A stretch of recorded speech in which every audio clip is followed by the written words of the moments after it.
Hello everyone, welcome back to our channel. So మా గార్డెన్లో కొన్ని మొక్కలు అయితే చూపిస్తాను. ఇదైతే మెంతం కూర. సో నేను మెంతి కూర సీడ్స్ అయితే వేశాను. చాలాసార్లు నేను తొట్టిలో కూడా వేసుకున్నాను, చిన్న కుండీలో. అవైతే సరిగ్గా అయితే వచ్చేవి కాదు. ఇక్కడ భూమిలో అయితే వేశాక చాలా బాగా ఒక్క 1 వీక్కే ఈ విధంగా చక్కగా అయితే గ్రో అయ్యాయి. సో ఇలా ఇలా కొద్దిగా కార్నర్స్కి అయితే వేసామన్నమాట. మా అమ్మ వస్తా వస్తా కొన్ని సీడ్స్ అయితే తీసుకొచ్చింది. అందులో గోంగూర అనమాట. సో ఇక్కడ గోంగూర అస్సలు దొరకదు, తోటకూర తప్ప. కేరళలో గోంగూర అస్సలు దొరకదు. అందుకే సీడ్స్ అయితే తెప్పించుకొని ఇక్కడ ఒక కార్నర్కి అయితే వేశాను. మొత్తం వేసిన ప్రతి ఒక్క సీడ్ అయితే ఈ విధంగా అయితే మొలకైతే వచ్చింది. ఇంత హైట్ అయితే అయ్యాయి. ఇంకా వీటితో పాటు ఇక్కడ ఆ 2 మొక్కలేమో మట్టికాయ అంటే గోరుచిక్కుడుకాయ.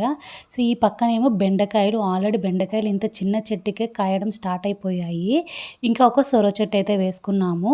అట్లీస్ట్ ఉన్నన్ని రోజులన్నా కొన్ని ఇంట్లో పండించిన కూరగాయలు హెల్తీగా తినొచ్చు కదా అని చెప్పేసి మొత్తానికైతే గార్డెన్ అంతా కూడా ఈ విధంగా ఆకుకూరలతోని గ్రీనరీగా అయితే నింపేసామన్నమాట. చాలా చాలా బాగా గ్రో అవుతున్నాయి ఈ ప్లేస్లోనే. పైగా ఇక్కడ వర్షాలు కూడా పడుతున్నాయి కదా. సో డైలీ వర్షం అయితే ఉంటుంది. ఆ వర్షంతోనే చక్కగా ఎలాంటి మందులు లేకుండా పండించుకుంటున్నాను. చాలా బాగా గ్రో అవుతున్నాయి అన్నీ కూడా.